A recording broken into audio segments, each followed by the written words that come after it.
Hi, இன்னைக்கு நம்ம பார்க்க போகிறது வந்து மழைக்கு அப்புறம் நம்மளோட ஸ்ட்ரீட்டெல்லாம் இப்போ எப்படி இருக்குது அப்படின்றது தான். அதோட நம்ம செடிகள் எப்படி இருக்குது, என்னென்னலாம் வீணாக போயிருக்கு அப்படின்றதெல்லாம் பார்க்க போகிறீங்க. நீங்கள் பார்த்துருப்பீங்க ஏற்கனவே வந்துட்டு நம்மளோட 3 சைடுமே தண்ணி வந்துட்டு நமக்கு அதிகம் வந்துடுச்சு. ஆக்சுவலாக எங்களோட வீட்டுக்குள்ளே நுழைய பார்த்துச்சு. நாங்கள் எப்படியோ அதை ஸ்டாப் பண்ணிட்டோம். ஆனால் கொஞ்சம் கொஞ்சமாக இந்த தண்ணிகள் வந்து பார்த்துருப்பீங்க, இது ஃபுல்லாகவே இருந்துச்சு. இது அப்படி இப்படின்னு 2 ஃபீட் அளவுக்கு ஹைட்டு உள்ள ரோடுங்க. ஆனால் இது ஃபுல்லாக முழுகி இருந்தது. இப்போல்லாம் நான் தண்ணி வற்றி போச்சு. இப்போ ஃப்ரண்ட்லேயும் அதே போல் நிறைய வற்றி போயிருக்கு பார்த்தீங்களா. அதோட இந்த சாமந்தி செடியோட இலைகள் எல்லாம் உதிர்ந்து போய் பூக்களும் ரொம்ப வீணாக போயிடுச்சு. அழகாக இருந்துச்சு ஒரு 4 டேஸ்க்கு முன்னாடி. சரி, பறிக்கும்போது உங்களுக்கு நான் வீடியோ போடலான்னு பார்த்தேன். அதுக்குள்ளே இப்படி நாஸ்தியாகிடுச்சு. அந்திமல்லி செடியில் இருக்கிற இலையும் காற்று அடித்ததுக்கு நல்லா இலைகள் எல்லாம் வேஸ்ட்டாக போயிடுச்சு. விதைகள் மட்டும் கொஞ்சம் இருந்தது, அதை கலெக்ட் பண்ணேன். அதோட இந்த இதில் நான் சொல்லியிருந்தேன்ல, பர்பிள் கலர் சாமந்தி ஒயிட் கலர் சாமந்தியாக மாறிடுச்சு பார்த்தீங்களா. ஏதோ இந்த செடி இந்த பக்கம் வச்சுருந்தனால கொஞ்சம் ஓரளவு கொஞ்சம் தப்பிச்சிச்சு. இல்லைன்னா இதுவும் தான் வீணாக இருக்கும். நிறையா துளிர்கள் விட்டு இருக்குது. அது வரைக்கும் ஹாப்பியாக. நான் அந்த மஞ்சள் சாமந்தியில் துளிர்களே இல்லை. இந்த மருதாணி செடி பறித்து கையில் வைக்கலான்னு பார்த்தேன். கடைசியில் அதுவும் நல்லா உதிர்ந்து போயிருது. தண்ணி தேங்கி இருந்த தொட்டியில் எல்லாத்தையும் தண்ணி வடிகட்டி விட்டுட்டோம். இந்த கோழிக்கொண்ட செடி நல்லா வளர்ந்துருக்கு. ஆனால் ஏற்கனவே காமிச்சிருந்தல நல்லா செமையான கீரை இருந்ததில்ல, அந்த செடி வந்து ஒரு இடத்துலேருந்து எடுத்துகிட்டு வந்து நட்டாவே வீணாகிடுது. ஏன்னே தெரியல, அழுகி போயிடுச்சு பாருங்கள். அதோட இந்த ரோஸ் செடியில் நல்லா துளிர் விட்டுருக்கு. ரோஸ் செடியெல்லாம் நல்லா தான் வந்திருக்கு, எல்லாமே புது இலைகள் விட்டுருக்கு. மற்ற செடிகள் தான் கொஞ்சம் கொஞ்சம் டேமேஜ். பார்த்திங்கன்னா இந்த பால்சம் செடியில் ஏன்னே தெரியல, தண்டு வந்து செம்ம ஸ்டெம் வந்து ரொம்ப பெரிய ஸ்டெம். அது நல்லா அந்த ஸ்டெம்மு வளர்ந்துருக்க அளவுக்கு பூக்கள் இல்லை, கிளைகள் மட்டும் போயிருக்கு. ஒரு கிளை பழுப்படிஞ்ச கலரில் ஆயிடுச்சுங்க பாருங்களா. பிளாக் கலரில் ஆகுது. ஃபங்கஸ் அட்டாக் ஆயிருக்கான்னு எனக்கு தெரியல. சின்ன சின்ன செடியில் கூட பூக்கள் பார்க்குறேன், ஆனால் இந்த செடியில் பூக்களே வரமாட்டுது. என்ன பண்ணுறதுனே தெரியல. தெரிஞ்சால் எனக்கு கொஞ்சம் கமெண்ட் பண்ணுங்கள். இதை பூக்கள் பார்க்கணுன்னு ஆசையாக இருக்குது. இது ஃப்ளிப்கார்ட்டில் வாங்கினது. இது என்ன கலருன்னு கூட எனக்கு தெரியல. அதை பார்க்கணுன்னு ஆசையாக இருக்குது. பார்ப்போம்.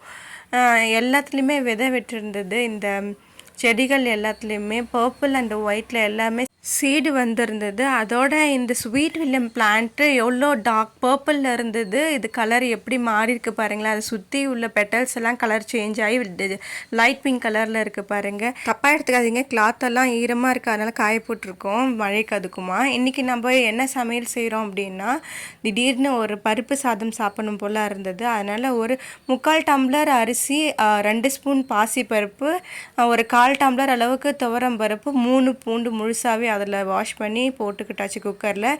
ஒரு 4 பழுத்த மிளகாய், ஒரு 2 சின்ன வெங்காயம், அதோட ஒரு பெரிய தக்காளி பெரிய சைஸ், அதையும் சேர்த்துக்கிட்டாச்சு. இதெல்லாம் பொடி பொடியாக சேர்த்துக்கலாம், நீங்கள் கொஞ்சம் பெருசு பெருசாகவும் சேர்த்துக்கலாம். இதை வந்து நம்ம விசில் போட்டு வேக வச்சு போடுவோம். இதில் தேவையான அளவுக்கெல்லாம் நம்ம உப்பு போட்டுக்கிட்டு என்னென்ன காய்கறி சேர்த்துக்கிறோமோ சேர்த்துக்கலாம். நான் வந்து கேரட், பிரிஞ்சால், அதோட பீன்ஸு சேர்த்துருக்கேன். இது கூட தேவையான அளவு தண்ணி ஊற்றியாச்சு. இதை நல்லா கிளறி விட்டுக்கோங்க. தண்ணி ஊற்றி ஒரு 3 கிளாஸ் ஆஃப் வாட்டர் இதுக்கு போதுமானது. ஒரு 5 விசில், இல்லைன்னா உங்களுக்கு எத்தனை விசில் விடுவீங்கன்னு எனக்கு தெரியல. எங்களுக்கு நாங்கள் 5 விசில் விடுவோம். ஒரு 1/4 ஸ்பூன் மஞ்சத்தூள், 1 ஸ்பூன் ஆஃப் வீட்டு மிளகாய்த்தூள், ஹோம்மேடு மிளகாய்த்தூள் இருக்குல்ல, அதெல்லாம் போட்டு நல்லா கலக்கி வச்சுடுங்க.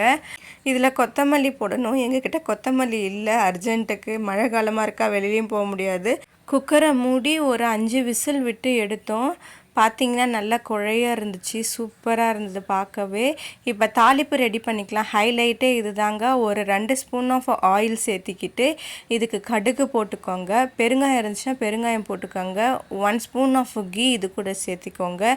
கொஞ்சமாக ஜீரகம். சாம்பார் என்னாவே நமக்கு ஜீரகம் போட்டால் தான் டேஸ்ட் இருக்குமே.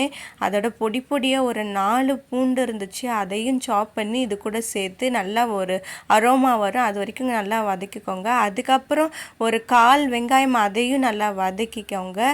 கருவேப்பிலை இருந்தால் அதையும் சேர்த்திக்கோங்க. எங்ககிட்ட கருவேப்பிலை, கொத்தமல்லி, அதோட பெருங்காயத்தூள் இதெல்லாம் இல்லை, ஆனால் இதெல்லாம் சேர்க்கணும், அப்போ தான் சூப்பராக இருக்கும். சேர்த்துட்டு இதுக்குள்ளே சாதத்துக்குள்ளே கொட்டி நல்லா மிக்ஸ் பண்ணிக்கோங்க. இதில் வந்து அந்த பூண்டோட ஃப்ளேவரும் ஆனியன் ஃப்ளேவரும் தான் தாளிப்பில் இருக்கிற அந்த உளுந்து இதெல்லாம் இது கூட நம்ம சாப்பிடும்போது ஃபென்டாஸ்டிக்கான டேஸ்ட்டு தரும். ஒரு முறை நீங்கள் கட்டாயமாக ட்ரை பண்ணி பார்க்கணும். இது ரொம்பவும் நல்லாயிருக்கும். எனக்கு இது ஃபேவரட்டாக ஆகிடுச்சு. என்ன இது எல்லாத்தையும் ஃபேவரெட்டுன்னு சொல்ல நினைக்காதீங்க. சில நல்ல ஃபுட் இருந்துச்சுன்னா நான் ஃபேவரெட் அப்படின்னு தான் சொல்லுவேன். இல்லைன்னா சாதாரணமாக ஓகே வரனா இந்த அளவுக்கு நான் புகழ்ந்து பேச மாட்டேன். அதோட இது கூட ஃபிஷ் இருந்தது. அதையும் நல்லா அழகாக மசாலா போட்டு வறுத்து எடுத்து சாம்பார் கூட சாப்பிட்டா சூப்பராக இருக்கும்ல. வெஜிடேரியன் பீப்புளுக்கு இதை பார்த்தா கோவம் வரும். ஆனால் என்னங்க பண்ணுறது, நான் ஒரு நான்வெஜ் பிரியர். வெஜிடேரியன் பீப்புள் எல்லாம் கோவப்படாதீங்க சரிங்களா. ஆனால் இதை கட்டாயமாக ட்ரை பண்ணி பாருங்கள். இந்த டேஸ்ட் உங்களுக்கு ரொம்பவும் பிடிக்கும். என்னோட ஃபேவரட் உங்களோட ஃபேவரட்டும் ஆகும். கமெண்ட் பண்ணுங்கள் எப்படி இருந்ததுன்னு செஞ்சு பார்த்து கட்டாயமாக சொல்லுங்கள். ஹாப்பியாக இருங்க. பாய். Subscribe my channel.